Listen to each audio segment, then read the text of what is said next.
say 39. Number 1. 39. 1. 38. 37. 36. 35.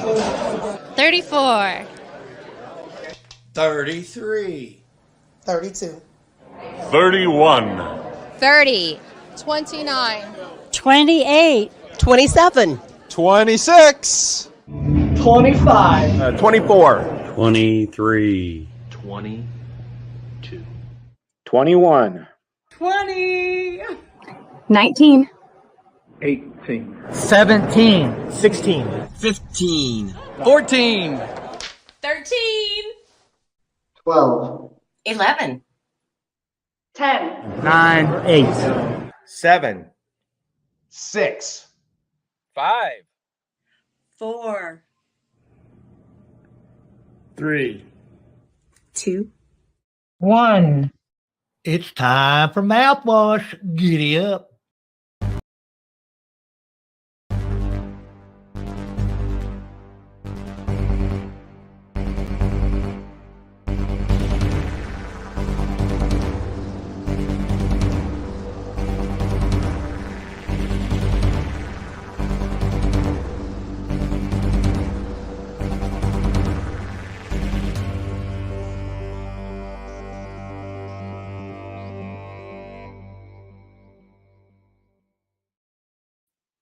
Hi, and welcome to the Mouthwash Talk Show, a minty fresh take on politics. And man, it is officially the political. I make up words on this show. I just want to warn you. Political season going full stream. I know all the candidates are out candidating and the voters are out listening and all that. So we're going to try to focus on some of our local stuff here. And tonight we got a special treat for you. We have Randy Swindle. He's running for the Marion County Sheriff's Department. And, this is one dude, he looks like a sheriff. I mean, if you're just going to go on looks alone, he's your guy. So we're going to talk to him tonight, and we have small talk. No peeps on the street. Sorry. I just wasn't able to get it done. I mean, I'm a single guy here trying to make a show and do this and do that. And we do appreciate our viewers. And it always is nice to go out in public and have people say, I really love the show. I like watching your show and all that stuff. So, hey, this is it. We're show episode 90. Wow, 90 weeks we've been doing this show. And we got cool logo behind us. We got great guests. I mean, what more could you ask for? And we also listen to our viewers. If you have a question, then just post it in the live chat there and we'll look at it and we'll try to get it on for you. So that's how we do it here. And we appreciate everyone's opinion. We respect it, may not agree with it, but we respect it and we allow it.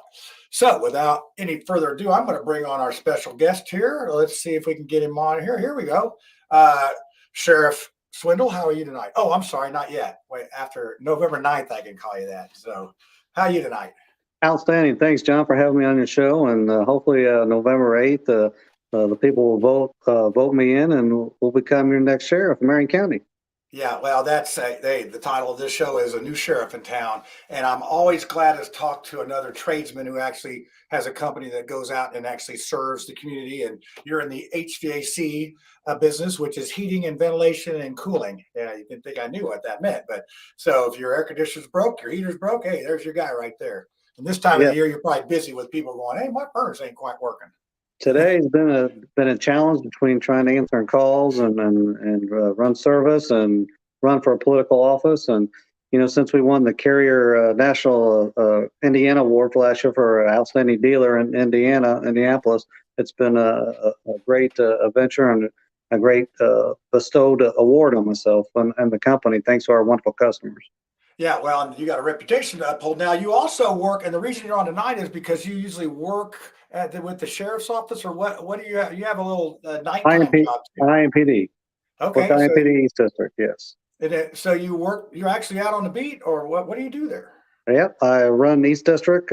We work 6 days on, 3 days off. This happened to be my only day off to get on your show.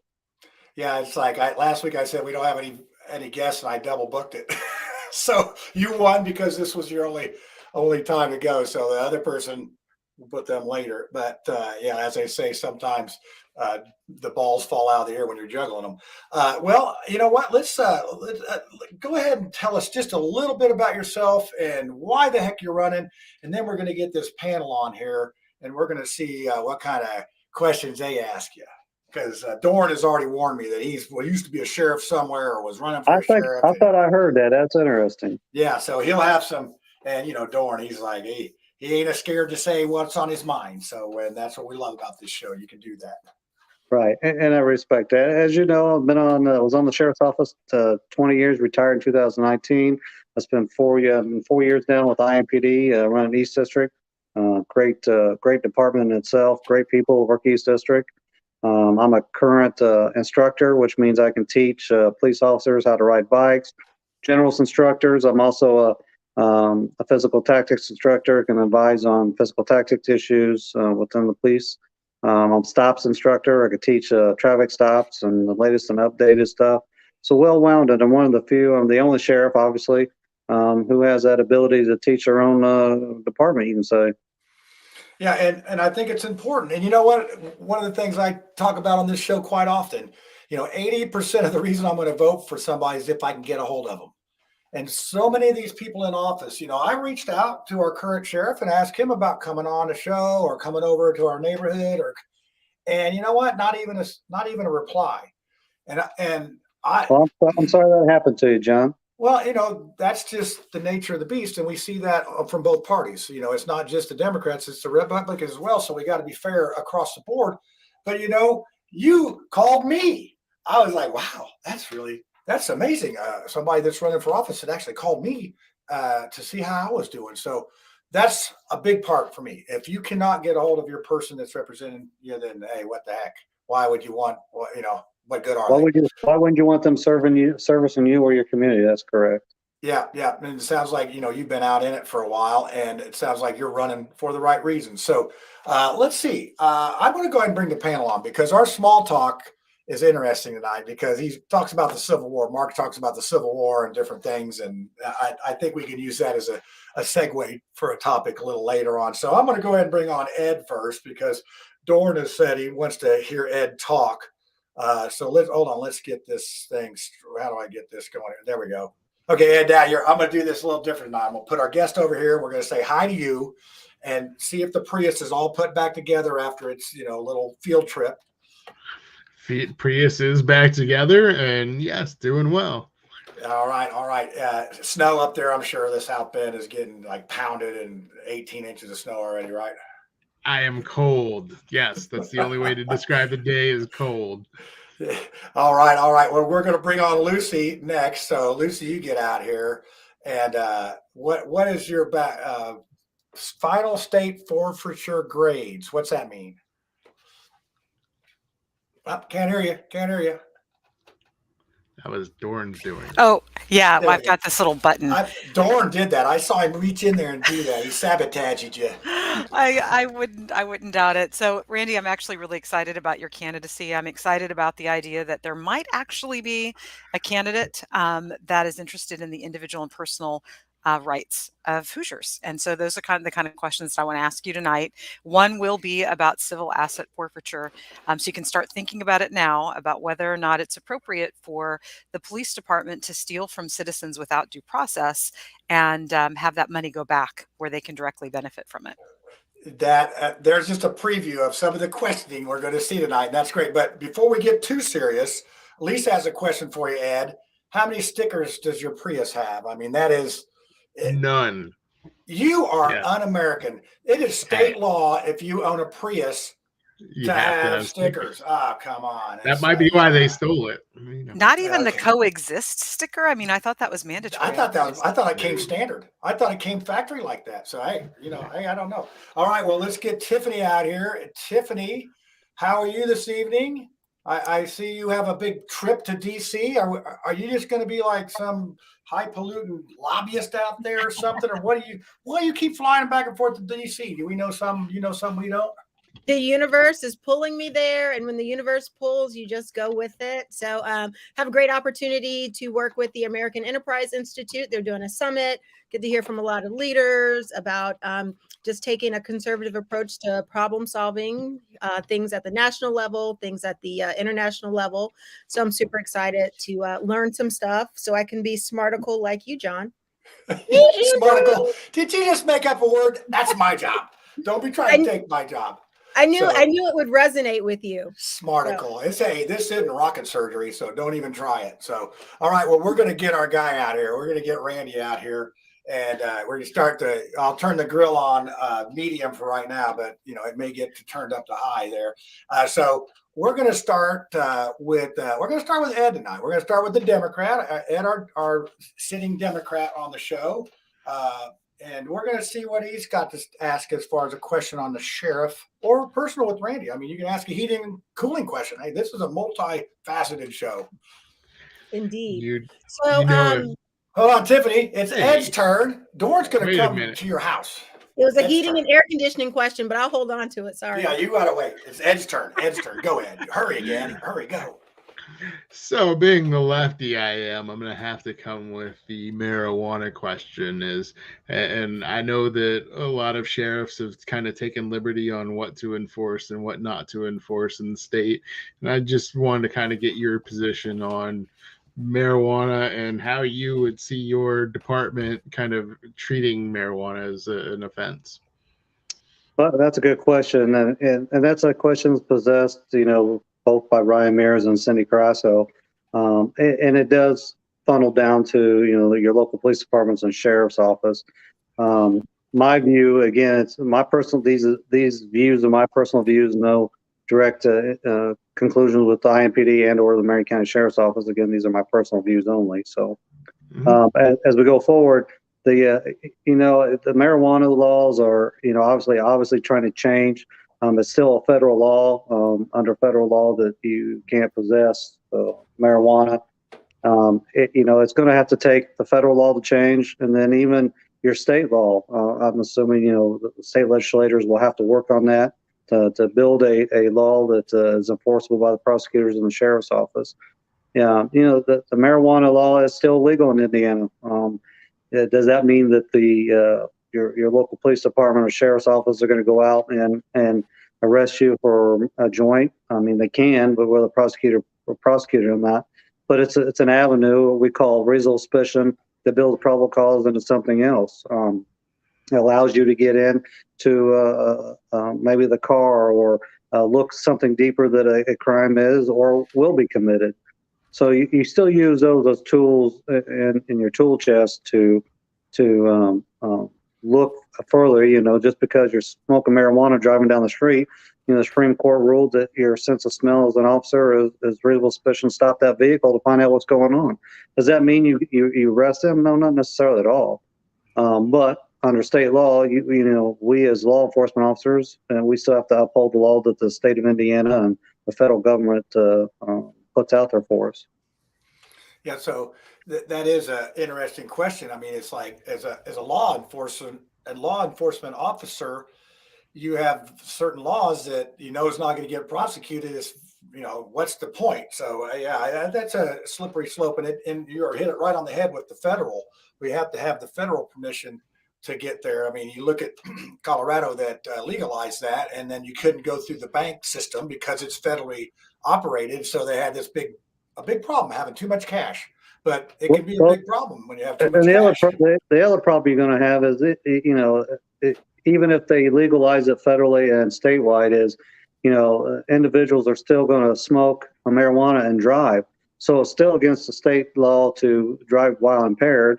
And so you can still be charged with that, even though marijuana is legal. Similar to alcohol. Alcohol is legal, and you can still be charged with driving while impaired.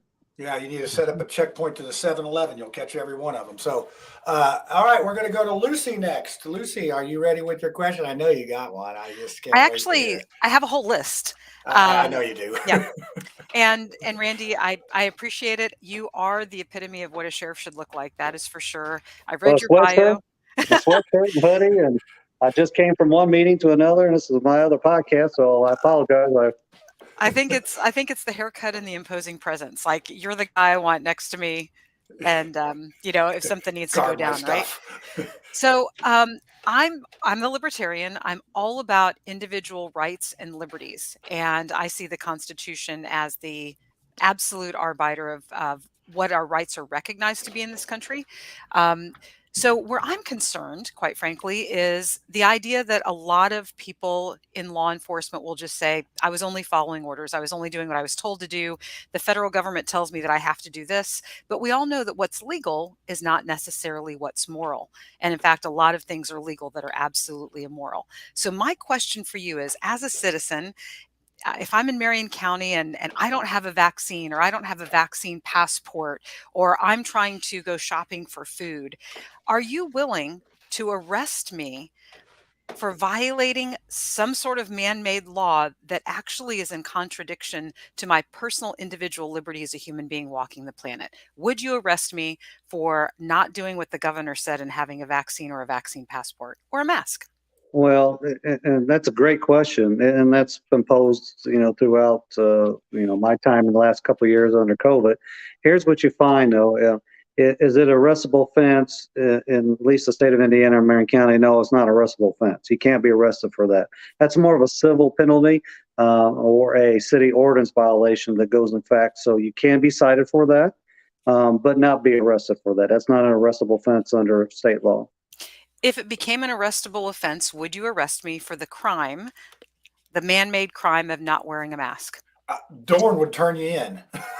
So you wouldn't have to worry about it, Randy. The Dorn would bring Lacey to you. He just wants me to shut up, and Well, and if I were in jail, that would happen. Here's the hypothetical question. I mean, that's really a good question, but we as law enforcement officers and your prosecutor, similar to Cindy, is you don't want us to decide. That's up to your state legislator. You don't want us to come in, and when we start taking the law in our own hand, that becomes very dangerous. So, do we have some leeway? Depends how the way the law is written. If the law is written, you shall arrest or you must arrest by state law and our constitutional holding that we would have to. Even though it may be morally wrong in your eyes and others, I get that. But unfortunately, as is right now, the state of Indiana, that's just a more of a city ordinance pre-penalty. It's non-arrestable offense. So, Randy, I'm going to have to beat up on you just a little bit on this, because what you just told me is you would follow orders that would arrest me or people like me. I mean, this is exactly what happened with the Jews in Nazi Germany. They were, when it comes down to it, the person that is violating the individual rights is the officer who is willing to follow orders. You're going to be and want to be the leader of those officers. So how can you take a leadership position that protects the rights of individuals? Because you may know this, in China right now, because of social credit scores and vaccine passports, they can't literally go from one street corner to another in a city. And as people get off of a transport, like they get off of a plane or a train, if their phone goes off and flashes red as a positive COVID test, they literally put them in these like little, I'm going to call it a prison cell, but they literally put them in a transport that's an individual transport and wheel them off to what are concentration camps. There are fields of individual cells with just, and you've seen these on social media, they're absolutely true. These little holes in the desert in China. So you are the officer on the street is the one who has to be willing to take me away from my family for something that is absolutely ridiculous. And I think you just told me that you would follow whatever the legislator said, even if it was Well, what I told you is I have to uphold the Constitution of the state, federal government. Lucky for us that it prevails and we don't have to worry about that. And it's basically a city ordinance violation at most. So you don't have to worry about me coming knocking on your door and arresting you for a COVID mask. Well, our rhino governor had executive orders which destroyed the livelihood of small business owners like you. What if his executive order had extended to your business, where they said, you know what, regardless of whether or not people need heat or cooling in their property, we're going to say that it's just too darn dangerous for you to enter somebody else's property. And of course, in retrospect, there are those of me, like people like me, screaming from the rooftops, during this whole time, the last 3 years, that said this is BS, it's absolute made up, it is something that's profit driven to sell a pharmaceutical product. I knew, like many others did from the very beginning, that this was all BS, that viruses can pass through a cloth mask and they offered zero protection. But what if the governor's executive order had destroyed your business? What would you do? Oh, it definitely hurt the business. It hurt every business, service-oriented business, restaurant. It definitely hurt everybody's business. That was that was unconstitutional. That was an executive Right. order, and you're telling me that Correct. you respect the Constitution, but these additional things, like from the legislature and executive orders, you said that you would be forced to uphold it. I don't see that you would be forced. Executive order is different than a state law or constitutional. Executive order is just that. Again, it's non-penalized. As far as I know the Supreme Court and some others are looking at some of those issues, but as of right now, it's non-penalized, non-arrestable offense. At most, again, it's a $20 or $40 ticket if the officer chooses to write that for you. Yeah, I'm going to jump in here real quick because I know that, you take an oath to uphold, just like the prosecutor, to uphold the law. You don't make the laws. So I see what you're saying, Lucy. Neither what we did need the to do is we need to Brownsters. hold the people that make the laws accountable. Okay, That's so the bottom line. well, it's great to hold them accountable. We're holding people accountable to the Nuremberg Code after millions of Jewish people were killed. We are holding people accountable after the fact, after the harm's already been done. But if the individual officer, if the leader of the individual officers has a strong moral compass, then that person is going to say, you know what, we know that this executive order violates the individual rights of human beings. And so we're going to show our solidarity with our fellow humans and individuals, and we're going to uphold the rights of the individuals, no matter what the despot or tyranny coming down from a governor's office is. It's what if the individual officers in Germany had decided not to go into the ghetto and drag Jewish people out of their homes and herd them into a train? What if people had been protected by their local law enforcement instead of murdered? And that's all I'm asking. I'm just asking, will you stand up and do the morally right thing, even when it's not the politically expedient thing, even when you yourself could get in trouble for not following an unjust law? Who will you protect, yourself or the individual rights of your fellow citizens? Actually, I'll be doing both, Lucy. Again, until it becomes law, then it's a non-enforceable $20 city ordinance violation, at least within Marion County. So as far as I know, I haven't heard of anybody that got a COVID ticket for not wearing a mask. So if that tells you anything about moral compasses of doing what's right versus wrong, then there you go. All right. I know that's a very difficult question to I know, because you have an oath you're supposed to take, but you've got crappy laws that are immoral in some cases. I get it. And that's where we need to make laws that are, one, enforceable, that people agree with, because obviously right now we have a lot of folks that don't agree with marijuana, that it should be legal or not legal. So I don't think people get to agree with the laws. I mean, like, people might be like, I drive great after a 6-pack. Well, I'm not talking about that. I mean, I'm talking about laws that aren't enforced. I mean, we enforce the drinking and driving law, but there's in Marion County they don't enforce. The prosecutor doesn't prosecute for marijuana. So why do we have the law if the guy's not going to do it? So this is chicken and egg conversation here. So Tiffany, we're going to break to that. Lucy, I knew you came loaded for bear. I could just see it in your eyes tonight. So she's got me sweating a little bit, John. Yeah. Hey, I just want maximum freedom. That's all I want. If I'm not hurting anybody, I should be left the hell alone. Lucy, and you're going to find, I'll touch base on that real quick. You're going to find most police departments, sheriff's offices agree with that, especially when they have to uphold the Constitution and your constitutional rights. And I'll give you an example. John and I've spoken about this, like the riots downtown Indianapolis. People have a right to protest and walk. I get that. And we're all for that.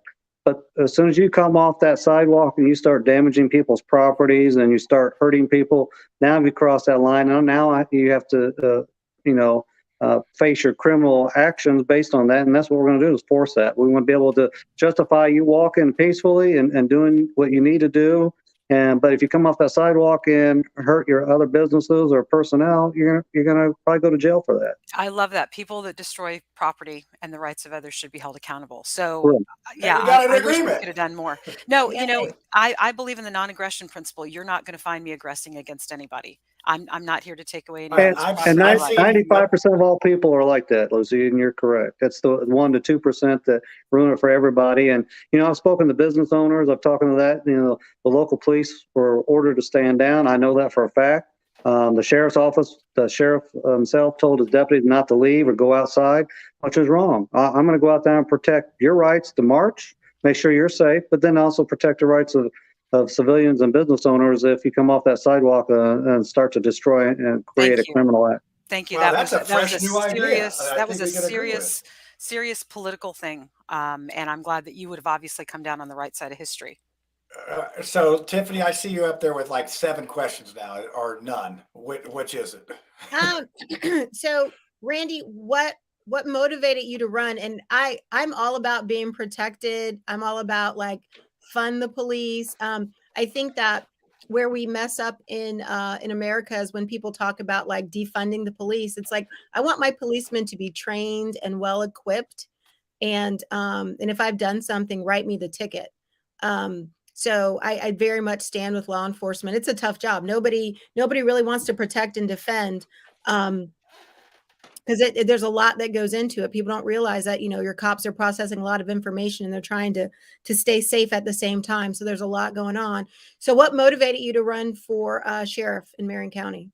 Well, I was asked to run based on my business background and financials that, holding, us citizens of Marion County that pays the tax bills, hold them, responsible. But I was asked to come back to try to clean it up and bring respect back to the sheriff's office.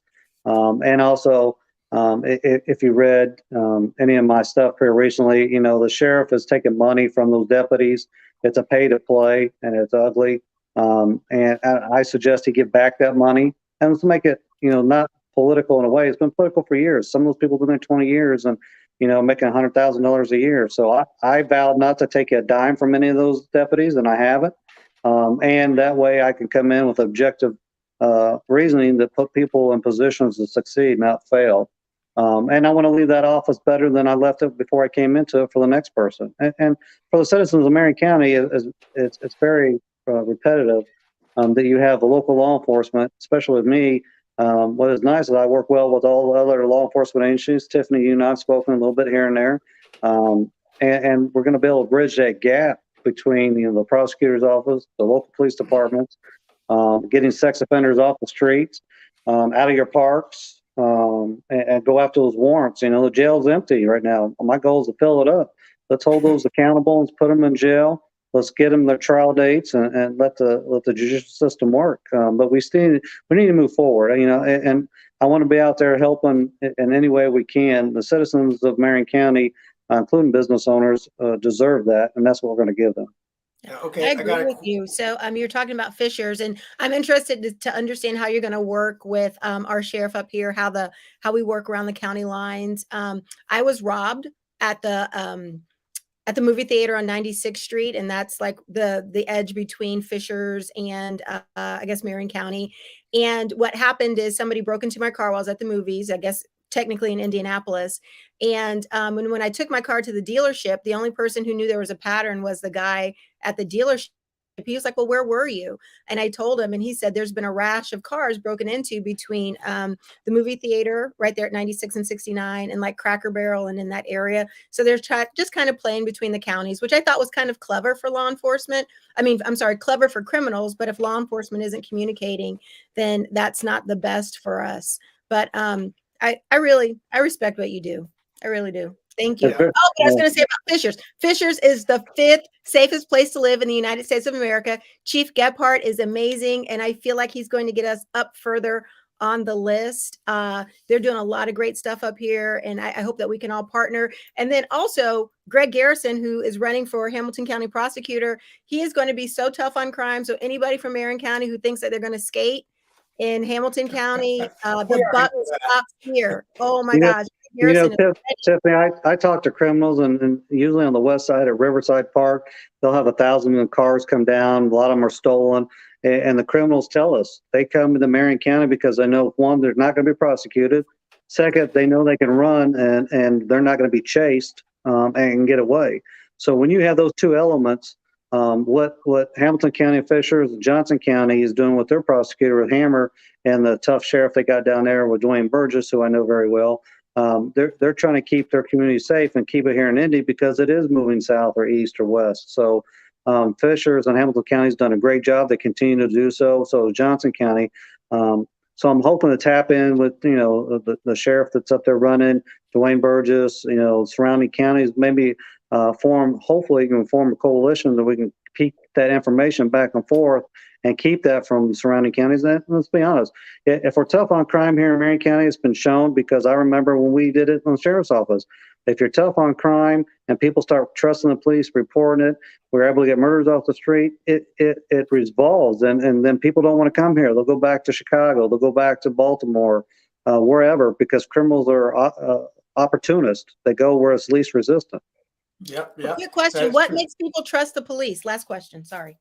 That's okay. What makes them trust the police? Well, it's a partnership. I mean, you got the media involved. You take one person in this field, and he or she does something wrong, it affects hundreds of thousands of officers, right? And you hear about it nightly.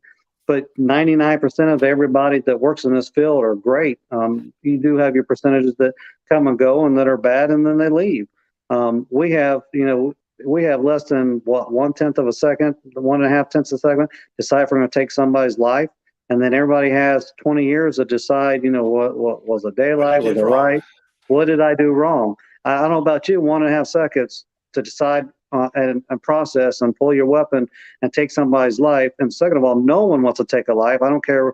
You can ask 100 officers, they'll tell you that's not their position. They don't want to have to take a life, and no more than they want to arrest somebody. I don't want to arrest anybody. I don't want to write anybody a ticket if I don't have to. I don't want to shoot somebody and to defend your property or my life. It's horrible. It goes against even, that when we talk about, doing the right thing at the right time, it's against our moral compass to try to take somebody's life. And that's very difficult to train through. And people don't understand that. Yeah, well, I've got my Instacart account open, and hey, Tiffany, if you get a knock on the door, I'm just delivering some towels so you can wipe the boot polish off of your lips. Oh my gosh! Now, this is our own stand with thing. law enforcement. Here we Thanks, go. I got a Stephanie. question. Though this is I from stand our with audience.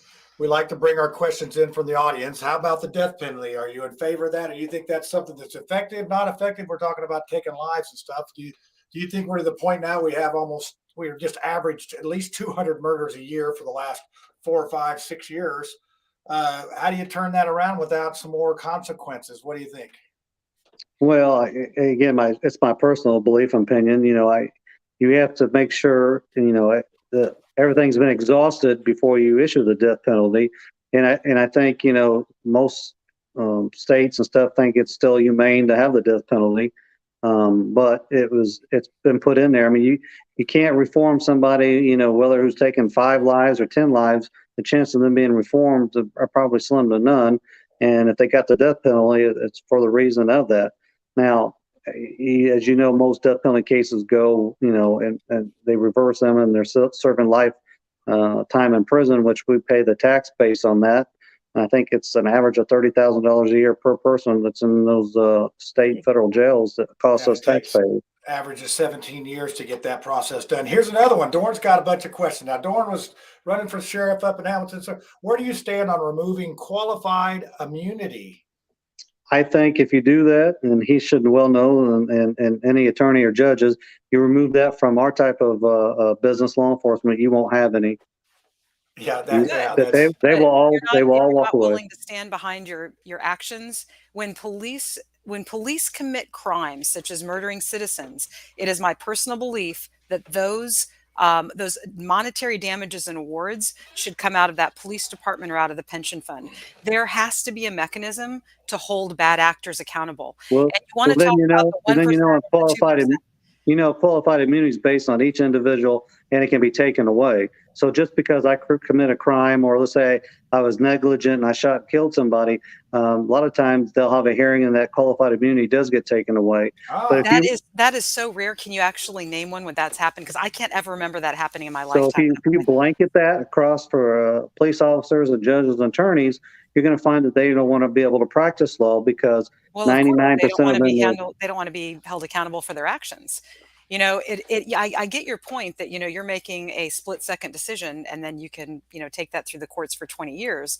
But the fact of the matter is we have people that are so dismally trained that they're claiming that they're pulling out a taser when they actually pulled out a gun.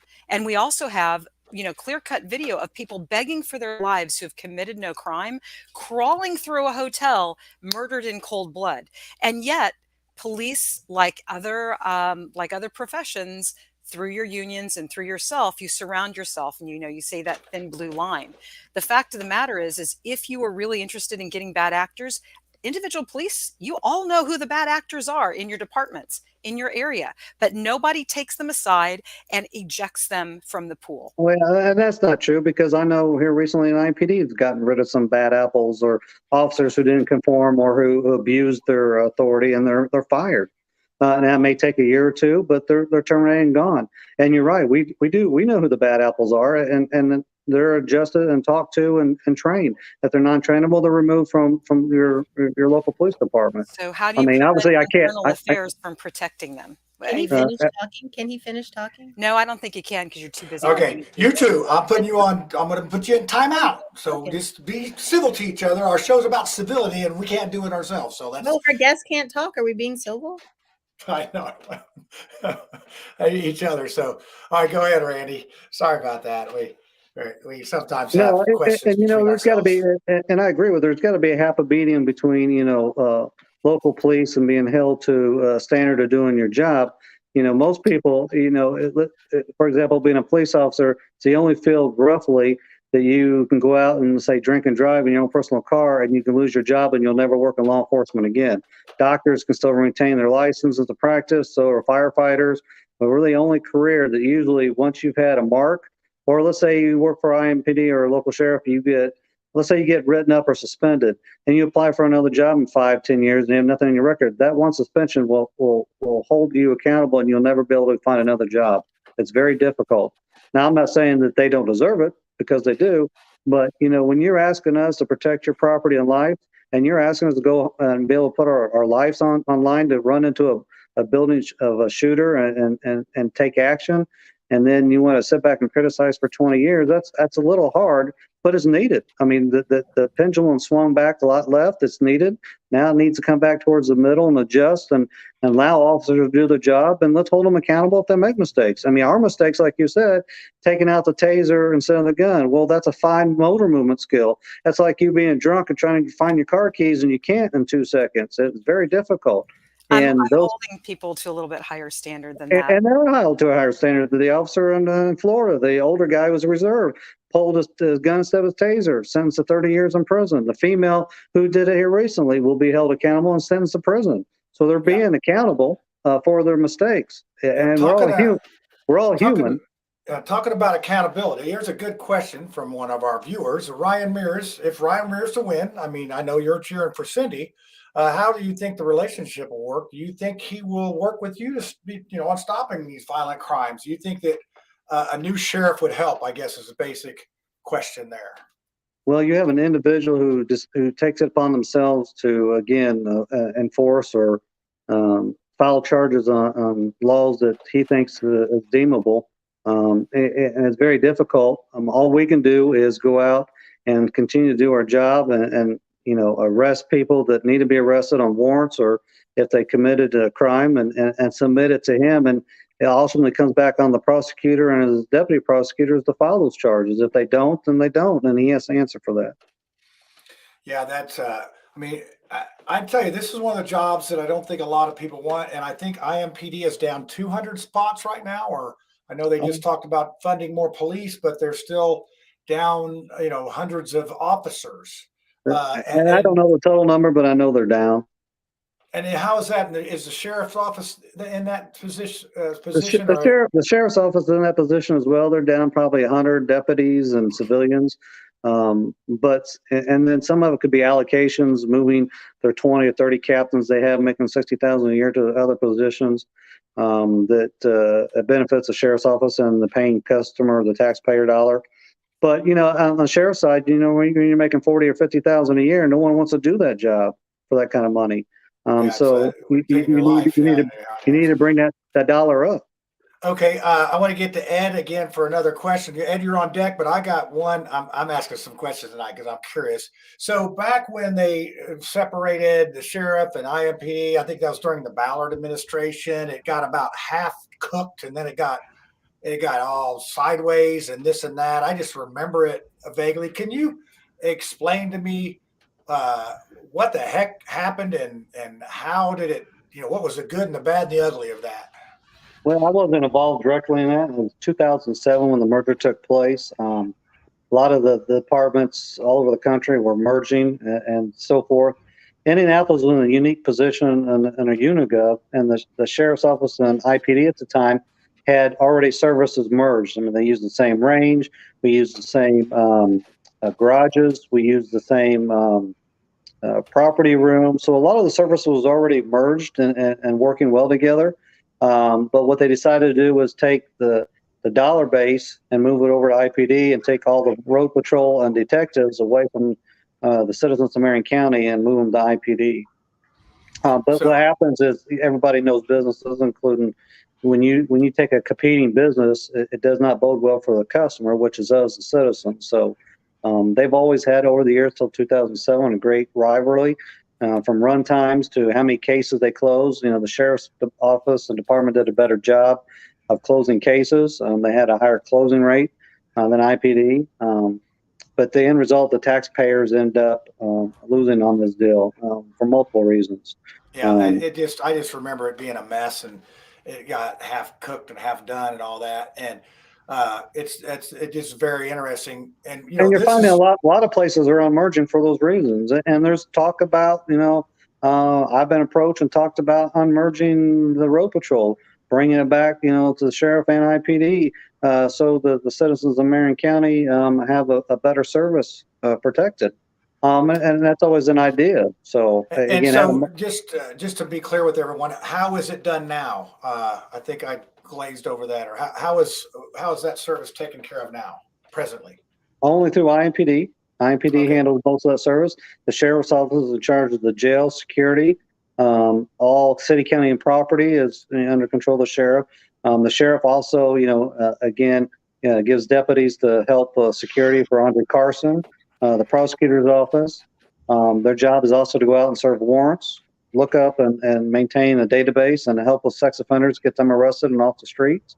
And then they have a good reserve program that we want to build on to use those out in neighborhoods to help look for people who have warrants, and not necessarily take runs or take report runs, because that's not their function on the sheriff's office. Yeah. So it sounds like you got a really good grasp of that. Ed, what you got to put up the door here? Let Ed talk. That's here you go. That's my dude. Dorn's your biggest fan right now. He hates Lucy and loves you. I don't know what that means. Just make him a sandwich. Hey.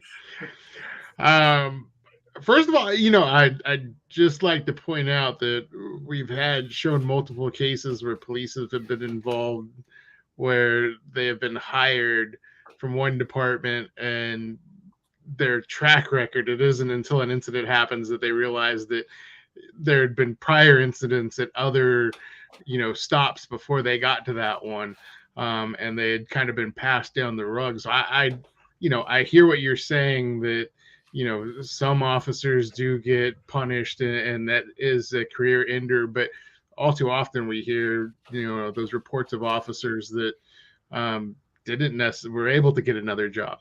My question to you, you're correct. My question to you, and I've never been able to understand this, and maybe you could explain this to me. Like Tiffany, I'm a veteran. I'm Navy, she's Army. Thank you for your service. She's Air Force. Welcome, but you are. I'm sorry. There are those times. there are those times that like the military understands deployment. Like you can only put someone under stress for so long. And I don't, for the life of me, understand why law enforcement, especially in some of these impacted areas. I come from Southern California. I did my internship. I worked with the Compton Fire Department. I was in South Central at schools in that area. I don't understand how police departments can put officers in those areas for long stretches of time and not expect them to be impacted and not pull them out, and why we don't have some type of standard where you say, hey, like this person can only deal with so much stress.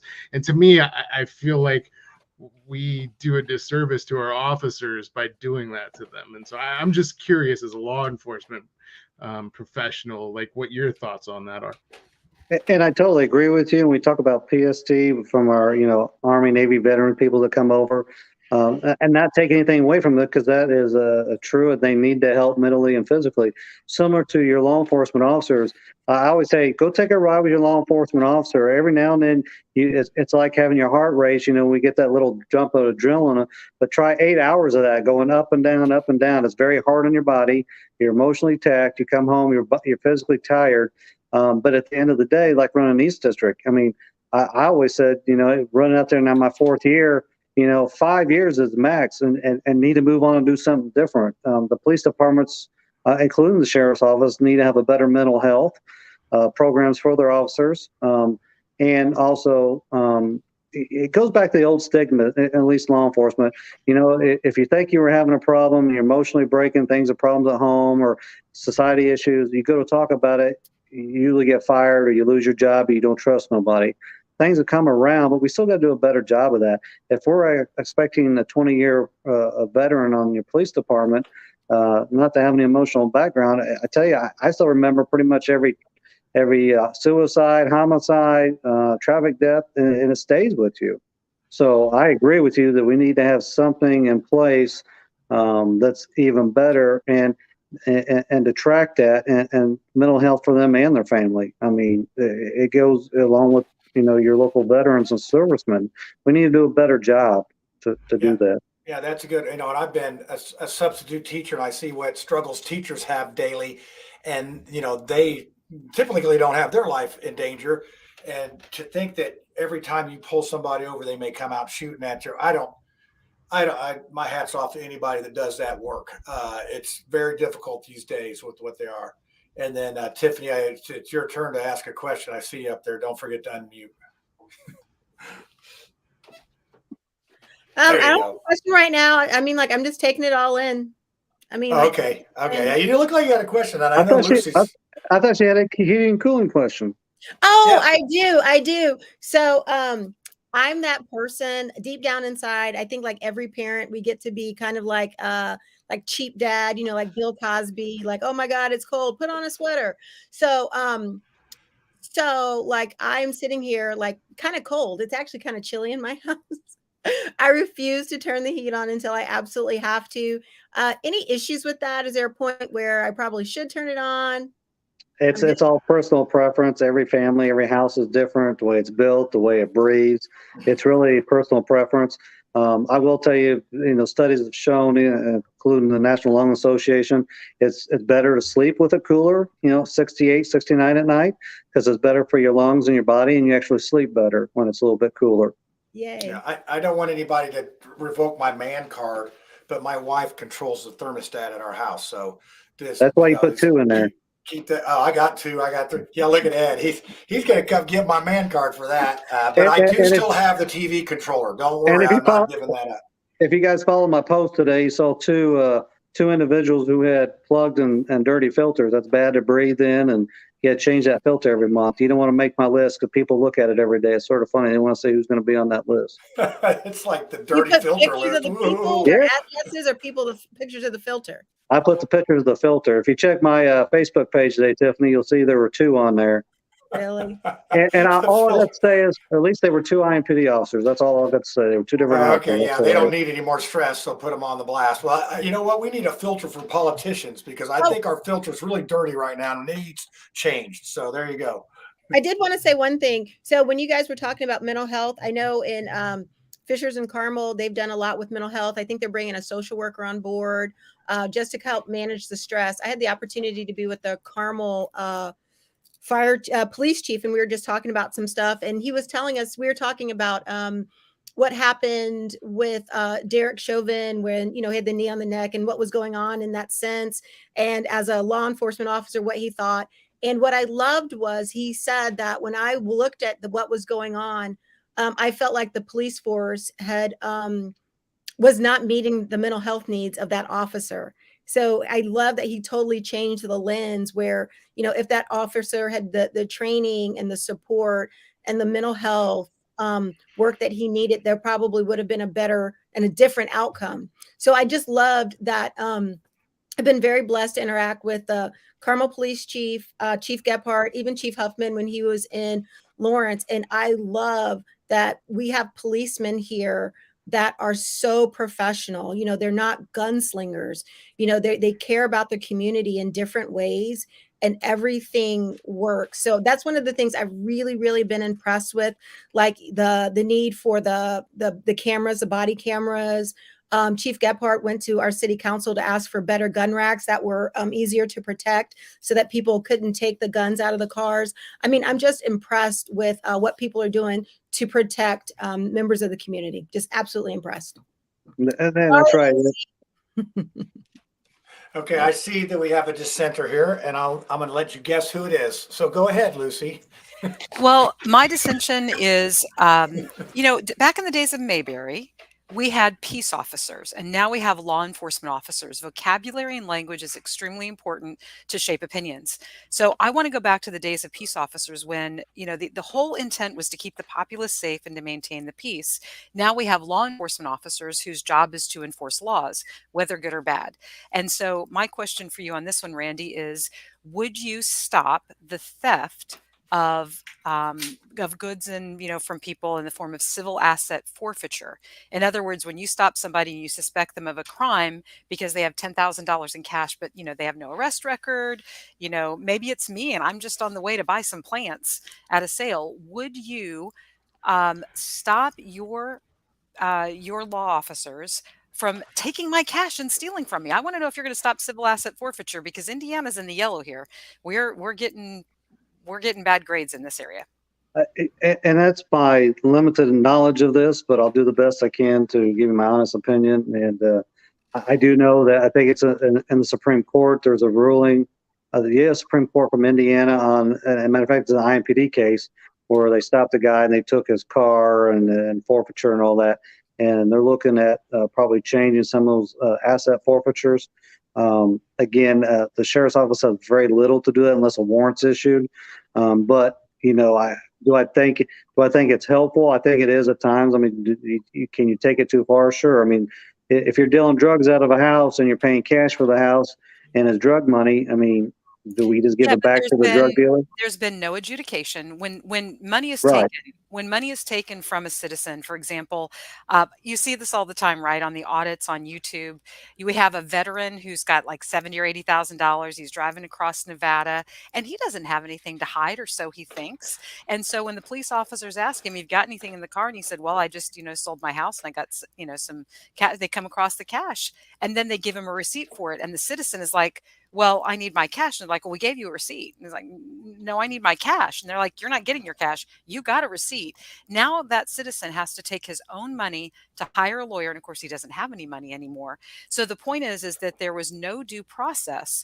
The vehicle, in the case of the guy whose Range Rover was taken away here in Indiana, the cash in the case of the guy in Nevada. I mean, I could come up with pages of this stuff.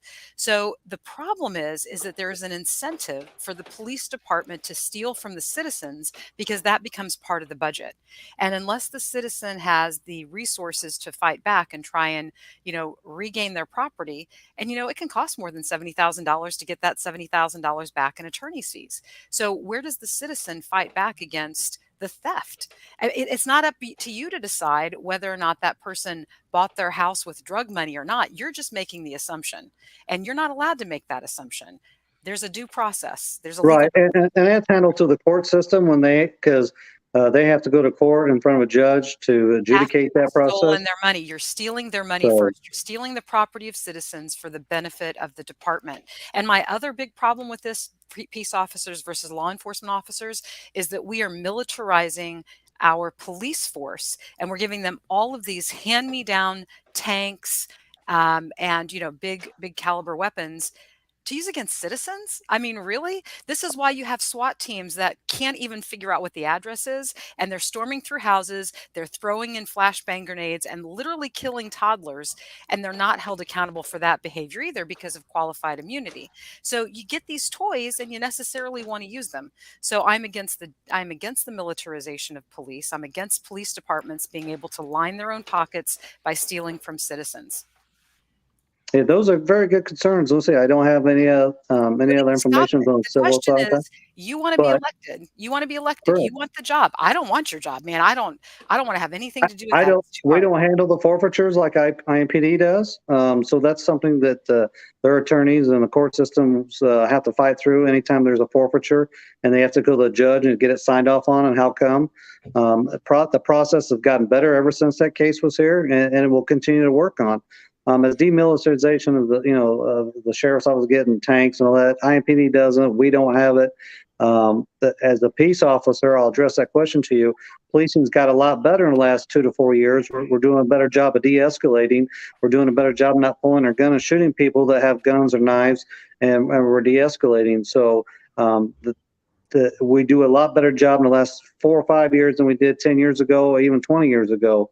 And you're finding that people aren't getting hurt as much. You're finding that the complaints for police brutality, as you would say, is down because of the better training and better de-escalation techniques, and everybody's going home safer. But then the other part is you as a citizen, you want to chase the bad guy, get in a police chase because he stole something or stole the car, and that criminal's not being held accountable, but we're being liable because we go to chase him on your behalf and he causes an accident, and then we get blamed for that. I mean, so somewhere there's got to be a happy medium somewhere when it comes to that. So a couple weeks ago, John did Peeps on the Street, and the question was it was about law enforcement and about defunding the police. And what was really interesting was across like all of the demographics of people, socioeconomic, that a lot of people who you thought would maybe say defund the police, they were like, no, fund the police. People want to feel safe. People want to know that they can call law enforcement officers. So I just thought that was really interesting. I wish we were showing that Peeps on the Street, John. That was a really good one. And that's good. That's what I hear on the street as well. A lot of people come up and thank us. I'm glad we're still out there working for them. We're in a unique position in Indianapolis and Indiana. We're in the Midwest, so a lot of that stuff that happens in Seattle, California is last to get here, and we're able to address it before it gets here. Thank goodness. And so we're trying to stay ahead of the curve. And you can defund the police in many different ways.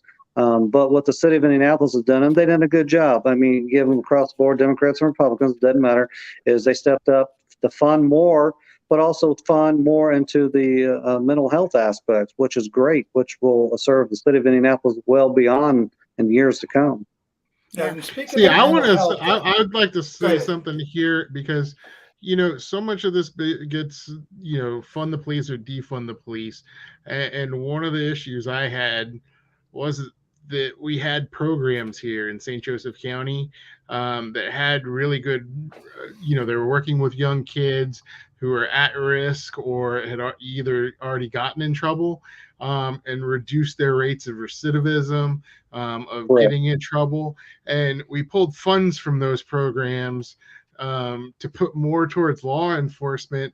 And so the question to me wasn't necessarily so much defunding the police, but it was, why are we taking these money away from these programs that we know that are working, and that those kids are just kind of lost to the system after that. Like once you, and so I guess where do you stand on that kind of being proactive with those programs versus?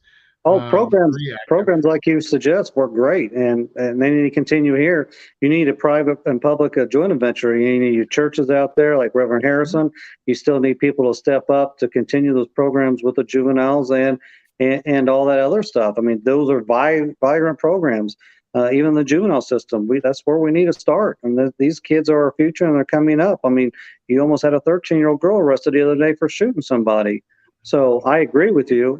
When you start losing those types of programs and getting the youth involved in that, then you see what happens, what's going on in Seattle and California. And that's sad. And you know what, Ed, to your point, I mean, like, they should find a different way to fund it. You shouldn't pull from one, you know what I'm saying? If you're trying to treat something on the same spectrum, law enforcement, helping kids, preventing recidivism, you know what I'm saying? Don't move money from one end of that spectrum to the other. I mean, like, it's not going to happen if you know what I'm saying? If you Right. pull from one, it's two things working together. You're not gonna drive a car with three wheels. It's kind of like that. It's like, you need to fund all of those things equally to get the outcome that you desire. But I think all too often that is the push and pull here, right? Of, okay, we want to fund the police, but where is that money coming from? It's And a when budgets are legislative, tight, that's you know. BS.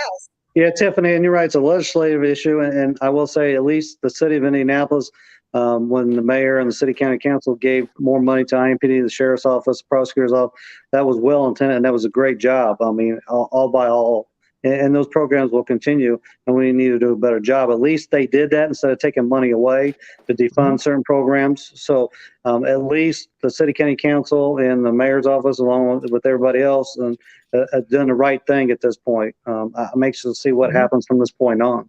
I'd For like the to life put of in me, the I don't understand why folks in Indianapolis aren't doing more to get the crime under control. Indianapolis is a convention city.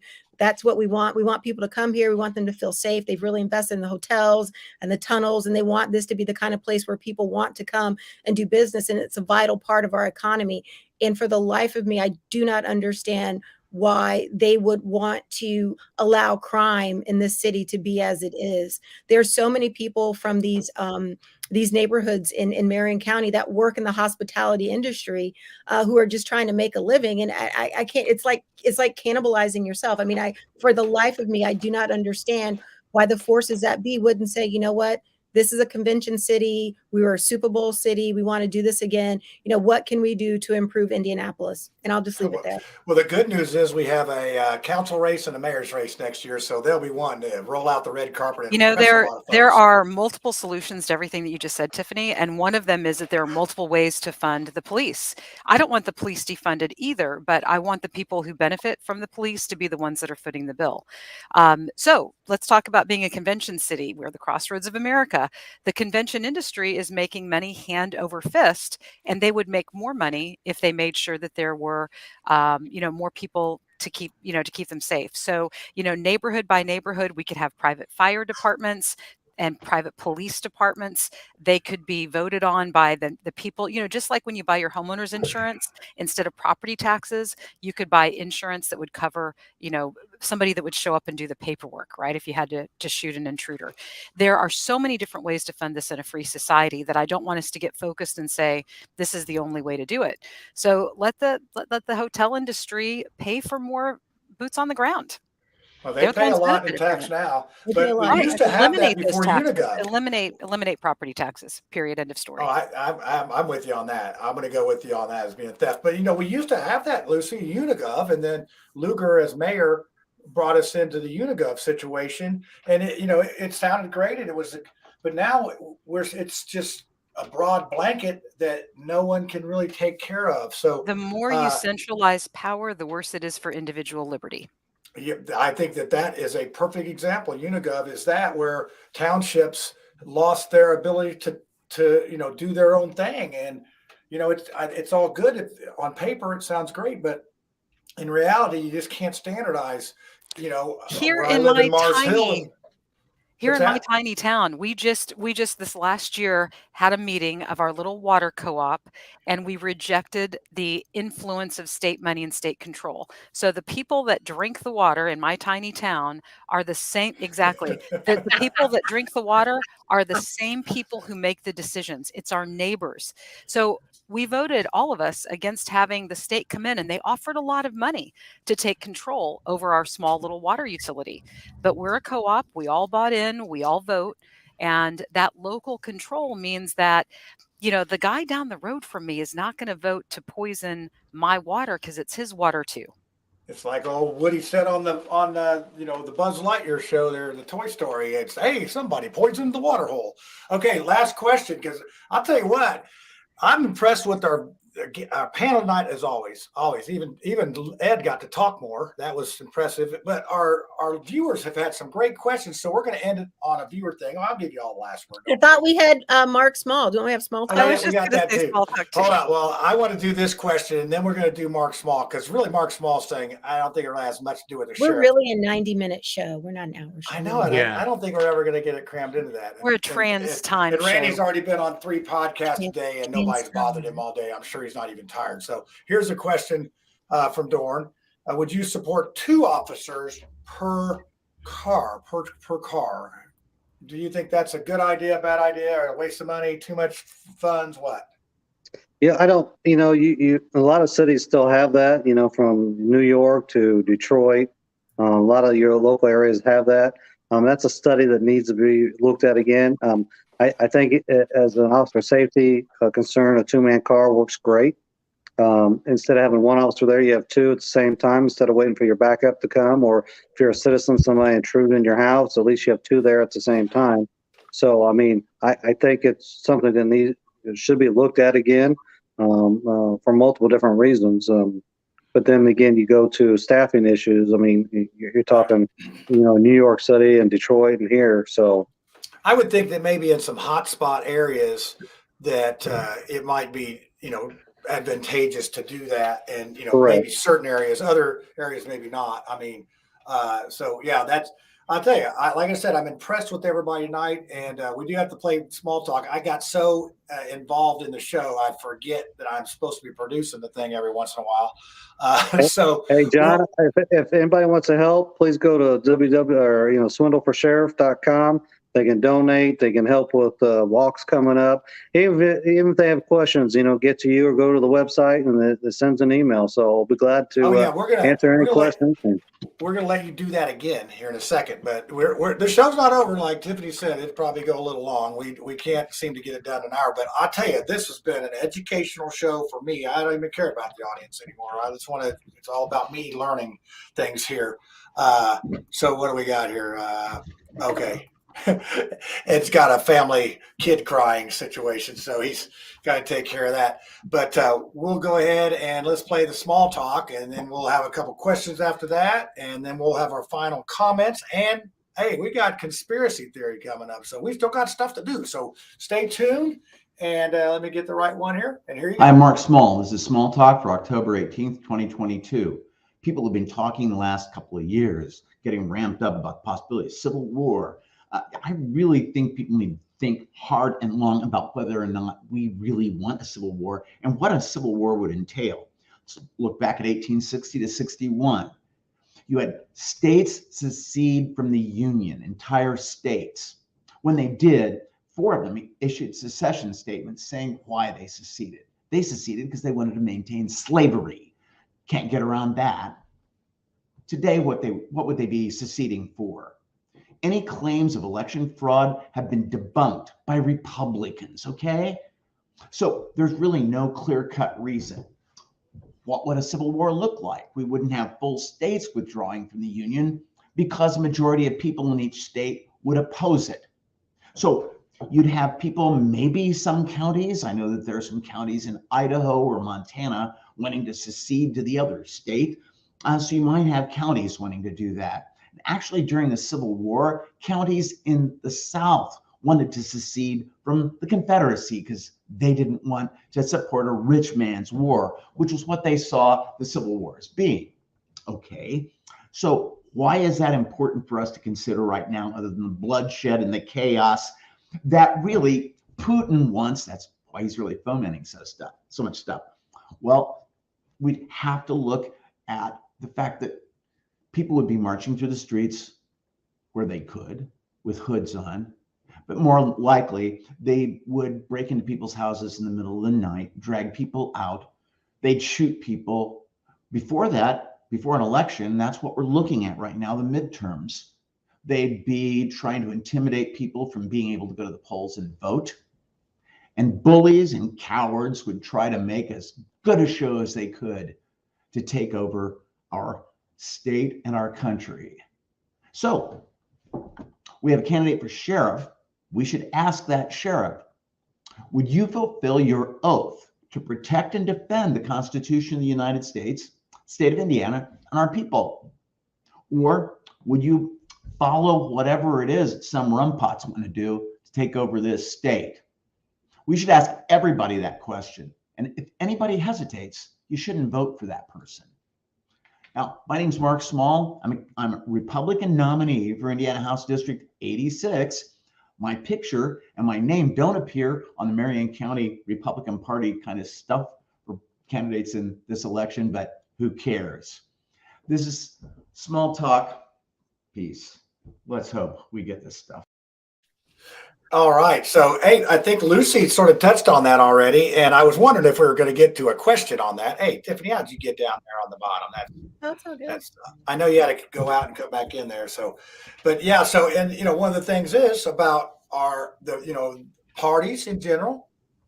Sometimes it's a club and you ain't in it. And apparently they don't feel like Mark Small deserves a chance as he's running as a Republican to be put on the website. And I know that they've been made aware of this situation because I told them about it. So I'm not that guy. I want everybody to get a fair chance. I want everybody to have a word, and I want everybody to feel like someone's listening to them. I can't get the thing straight there. Okay. So yeah, that's my little rant. So what do you think about that? I think we already sort of covered that, Randy, the question about upholding the Constitution. Yeah, I'm better put somebody else wills. No, I'm definitely a constitutionalist type sheriff, so I'll be upholding the Constitution, state and federal. Okay, and then Lucy, I'm gonna let you have if you want to add something to that, I'm gonna let you do that. Okay, how's that? Hey, I really appreciate that. It's really along the same lines. I've been told, and Randy, you can correct me if I'm wrong, but I've been told that the sheriff is the highest law enforcement person in the county, and they can literally kick out federal agents. So if the feds come in and they want to encroach upon, like, my right to drink raw milk, would you stand between me and the feds and order them out of the county and keep them from harming me as an individual? That's a great question. And the sheriff is the highest elected official in their counties, and they are. Usually the feds come in, it's a federal crime, not a state or local crime. So if they have no business here for state or local, I would do that. They would be good to go, and they, I would be hard. You're not going to come in and intimidate our citizens. If it's not a state or local crime, you don't need to be here. I appreciate that, because I lead a very boring life with 10 children and 3 grandchildren, and I am the person that would be drinking the raw milk. Yeah, and growing tomatoes without a permit or something, I'm sure. Exactly. When somebody told me that the coroner is the only person that can arrest a sheriff or something like that, is that a wait, am I supposed to say that for my tinfoil hat? Is that a true, false, or just a crazy statement? That's a factual statement. Really? I got something right. Hey, Tiffany, note that. I got something right. I didn't make up a word during it either. So, wow. This is this said you were smarticle. Well, yeah, smarticle. Yeah, I'm a rocket surgeon. So, okay. Well, let's see. Ed, did you get your situation all straightened out there at the homestead? I do not, and I really regret that. It's been awesome talking to you, Randy, and great talking to you. I have a sick kiddo I got to go attend to, everybody. So you have a great night. And I know you're tired from having to actually talk more than usual. So, I can see it. I can see it. All right. Take care of that kid, and thanks for playing along tonight on the game show. Thanks, guys. Have a great night. All right. Well, now we don't have the conspiracy theory with Ed. I'm sure it has something to do with Spirit Airlines and either Notre Dame football or both. So, all right. Well, I'm going to let you, Randy, have the closing thing. Tiffany, Lucy, we good with questioning here? Are we good? Okay, everybody's good. Give us that last spiel. I'll put in the comments it's Swindle 4. Is that a number 4? Yep, Sheriff? Swindle for the number 4, then Sheriff. Please go to the website. Please go to the website, hit the donate button. We're down to 3 weeks. I need some money to put up some billboards and hit some more advertising to get the word out there. Anybody has any questions? As you will know, Tiffany and John, I'm very easy and approachable and can talk about anything and everything. We may agree to disagree, but you're going to get at least my honest opinion. Yeah, that's what we do like that here. And we appreciate you coming on. And I tell you, this panel is getting to get a little reputation of asking tough questions, but a lot of our guests really like being on because they get to explain things more than a 20-second sound bite. That's And correct. and you're getting questions from people that are, I like to think we're average people, but we're not, just everyday people that are, inquiring minds want to know. So we've, that is what I like about this show. And we've been together for at least 60 something shows, this panel has. So we sort of know how each other are going to act and react and all that. So that's great. So now it's time for that tinfoil. Randy, you don't have to participate in the tinfoil thing. You can stick around and laugh with us and all that, but you will not be on the hot seat anymore. I appreciate the opportunity to come on your show, and please have your viewers vote for Cindy, myself, Judge Vivo, Andrew Harrison, and Barsha. The top player are the 5 of 5.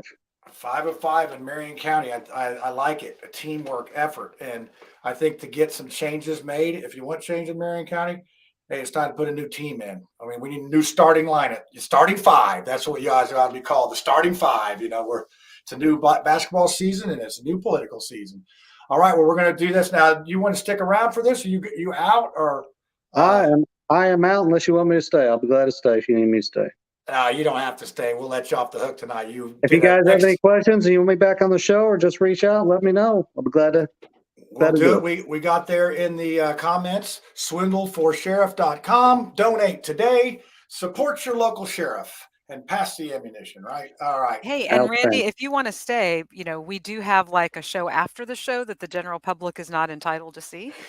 So you can stay afterwards. I think you've done a really great job tonight. You've maintained your sense of calm, and it's clear that you're a very fair-minded person.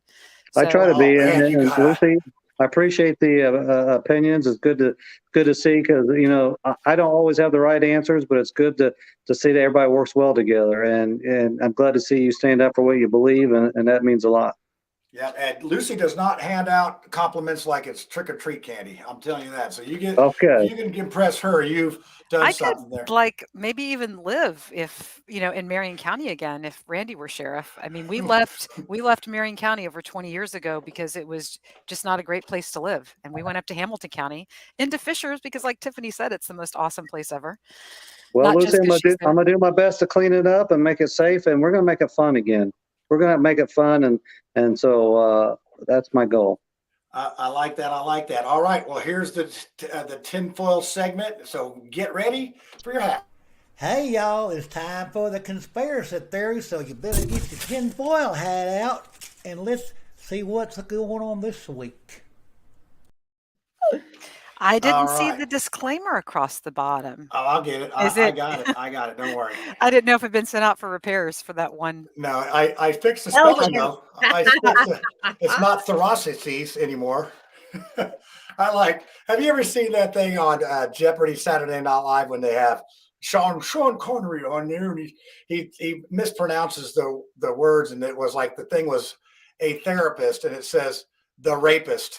Because if you say therapist a different way, it's the rapist, and it's like, okay, it was just hilarious how he would butcher the words, and maybe he makes up words, but yeah. So we're down to the 3 amigos here, Ed with kid problems, and I'm sure Randy is very tired. I appreciate him staying on this late because I know heating and cooling season for an HVAC guy is hectic, quite hectic. So let's get on with it here. So Tiffany, we're going to start with you on this.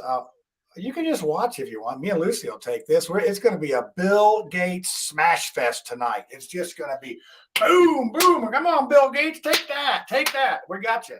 So right, Lucy, I will pass unless something comes to me. Go ahead, Lucy. Take it away. You can make a Washington Monument theory, like it's really a rocket ship that is going to take off in 2025. I don't know. I'm trying to help you. Investigate. So. Well, Bill Gates actually came into my personal life yesterday through Common Core.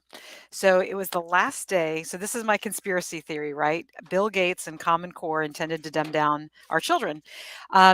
He spent hundreds of millions of dollars, and that was about 13 years ago it started, and they've kind of like thrown their hands up like, oh, look, it didn't work, I guess.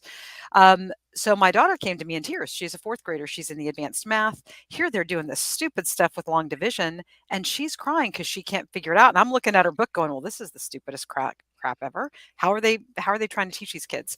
So we sat down, I taught her long division, and things were better. But she was still really upset, thinking that her teacher would be disappointed at her or mad at her, or she would get in trouble. So I fired off a handwritten note and let the teacher know, hey, I'll be teaching my kid math at home, because of the abomination of Common Core math. I kid you not, the vice principal sent me an email today about Oh, my this is note. just recent. Yeah, so see, Bill Gates has such power that he's able to get the vice principal of my local little tiny less than 1,000 kids school to stand up and pay attention to my kids' math. That's the outsized influence that Bill Gates had. It's even hit here in the rural areas. Yeah. Well, his reach is long, and that's a very good segue to. Wait. But Lucy, Okay, go ahead. Go ahead. don't we all know and remember the power of a note from your mom? Like she I would was write so on a shocked. piece of paper, and then she would fold it, maybe put it in an envelope, and you would take it to school, and you'd be like, "Bitches, look what I got!" Oh my God! Well, my mama said I don't have to do PE this week. yeah. Woo-hoo. Well, my and mama said I need to stay inside because it's cold. Tiffany, you are 1,000% right. And so, the feeling of having a parent who will back you up in the face of authority, I Yes. think is priceless. And I'm sure you did that for your daughter too. It's Yep. like, hey, I'm the customer here, right? You're getting Right. my tax dollars.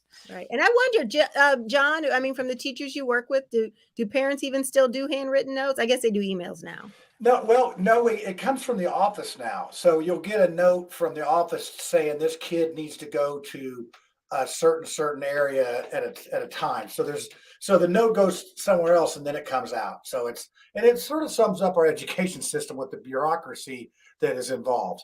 I mean, teachers and police officers, and both can be in the same category. Let policemen police and let teachers teach, and they have so much gobbledygook on top of it. They've just sucked the joy out of doing the work. So, that's my biggest thing that I see with teachers just getting burned out. And, they basically, I have to go to work, and it's not, I want to go to work anymore in a lot of these things. And I imagine that police officers have the same situation. I mean, it's like, how do we make it better? I think that people get in administrative positions and they forget what it's like to be an officer, or if they're in a teacher's administration or a teacher, they forget what it's like to be a kid. And we need to go look at somebody else's lenses to be able to effectively do that. So, aren't you glad you asked? It's hard to watch you talk serious with that thing on your head. I know it. Well, I can get the one thing going a little bit there. Hey, how you guys doing? Yeah, all right. Well, speaking of back to the conspiracy theory, because we're almost going for a record on our show here. So here's mine, and Lucy, I got actually slides and everything, so I'm gonna put it up there. And this is obviously off of some TV show. Eric Bowling. I don't know where he is or who he is, but apparently that's him up there, or maybe that's him with his wife. But this is Bill Gates. Bill Gates is the largest farm owner in America. And I think, Lucy, you've actually brought that up in the past. And then here is how much farmland owned by Bill Gates. Now, I've done some math for you. I've done the math for you. This all equals up to 269,476 acres of farmland in the U.S. of A. And probably own some in Puerto Rico too, and everywhere else. And then if you just take that times 2,000, let's just take that's an average of 2,000, which is probably low. That is $538 million, 952 million dollars. That's like a lot of money. Well, I think he might be missing the point. I would want to add up the acreage, and I mean, like, does he own something the size of like New Jersey? Are we talking about something more along the lines of the size of like Iowa? I mean, he essentially owns something that's the size of a state and the prime farmland. If you add it all up, he's probably got Rhode Island and New Jersey. So because Louisiana is just 60,000 acres. And it looks like he's owned stuff. I mean, he's got up there in Wisconsin so he can have cheese. He's down there in the bayou so he can have crawfish. He's in Arkansas so he can have moonshine, maybe. I don't know. Indiana, corn. I'll tell you what it looks like to me. It looks like he's bought up all the prevailing wind patterns so that when his GMO pollen goes to contaminate my organic crops, I won't be able to stop him. Yeah, something like that. I mean, that just seems and obviously the farm, I'm going to go ahead and take that down. The farmland thing, over the years, it's like, John Cougar Mellencamp said, rain on the scarecrow. It talks about the plight of the farmers in the 80s that were losing their farms to the banks. And so now we have these giant conglomerations. And I know several guys down in Morgan County and Johnson County that they farm 2,000, 3,000, 5,000 acres, where back in the day, even Morgan County in the 60s, 70s, people would buy a 25, 30, 80 acre plot, and they would have cows. They would have everything they need to supply their neighbors or the local store and themselves to live. And, obviously we can't, with our populations like we are, we can't do that now. But, you see how everything's sort of condensed into big farm area, and the government will actually pay you not to farm your ground. So let's say that Bill Gates gets a bunch of subsidies for it, to say he lets that ground not be farmed. He will get a subsidy from the government for not farming because they have to He's keep going to the price disturb the whole food chain population. now you're starting to get it. But this is just a conspiracy, okay? This isn't true. I mean, I didn't just put up there real facts. But Well, somebody needs to ask him why he's bought so much farmland. Like, what do you hold on, let me get him on the phone. He's already said so. I mean, he's already said so. Hello, Bill. On multiple occasions. So there you go. Hold on, I got Bill Gates on the farm here. Hey, Bill, you don't even own a pair of overalls. What's up with all the farmland? Is he going to buy up all the seeds too? Yeah. Does he own? Yeah. Oh my goodness. Yeah, he's buying all the farmland. Okay, bye, Bill. I'll tell him that. He's buying all the farmland just so he can surround Lucy's garden and pollinate it with GMO stuff. I mean, that's what he said. I should have put it on speaker, and you could have heard him from it yourself. But Mike drop. So it looks like it's time to wrap it up. We'll leave it on that note. It's like bacon on a jalapeno. It's time to wrap it up. But let's see. We got any last parting? There's all sorts of people. I apologize during the conspiracy theory when to put up any posts because I get so involved in the conspiracy. So we're going to go ahead and take down the thing. And then we're ready to end this show. Another great show. And Tiffany, you're exactly right. We're a 90-minute show. I might as well just, bite the bullet and say we did it in 90 minutes. So, all right. Hey, next week we have, I don't know who we have. We may have somebody different. We may have Ed, may have a Democrat from Northern Indiana on, or we may have John Lofton, who is a proponent of public school, anti-choice, all sorts of stuff that's going to ruffle feathers and make people have comments. So it's either one of those. So you tune in next week, you'll have to find out. And then this is another teaser. We have IFA. You probably think, what is IFA? Is that Indiana First, Armadillos? No, it's not that. It is Indiana First Audit. And they are some people that have been tracking our voting and our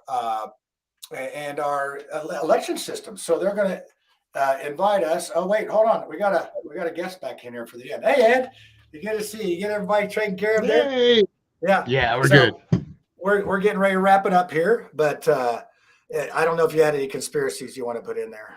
So, nah, okay, good, because we're out of time. So, how's your guest? Are we looking at your guest for next week? I was just talking about that. So that's why I double back. I actually heard from him during the show, and so he said next Tuesday they have the debate down in I think North Liberty or something like that.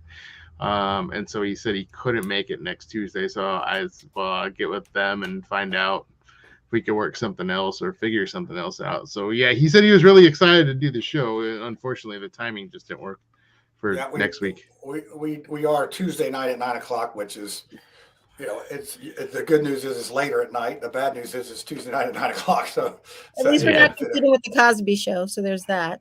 That's right. We don't do Jello pudding pops and all that. So that's my best Cosby imitation. So sorry. I have to work harder. All right. Well, hey, so it looks like we might have John Lofton. So we'll be talking education next week, unless I mean, because if we have another candidate that would like to come on and if they think they can handle this tough panel right here, Them I can grants. probably get you 4. Well, I can probably get you 3 school board candidates from Hamilton County. Well, from Fishers. From Fishers. Hey, I'll tell you what. Let's do this. Have them contact me, and I'll let them do a 3-minute cameo of why they want to run, and we'll play that during this education thing. What do you think about that? Cool. That's good. All right. Well, look how we work this out. Everybody probably thinks we rehearse and do all this. Pretty much get on 2 minutes till and say hi and let's go. So we let that cat out of the bag. So, all right. With that being said, everybody say peace out. And hold on a second. I got to get to the button here before I get too carried away. Oh, there's the ending. All right. Peace out. Peace.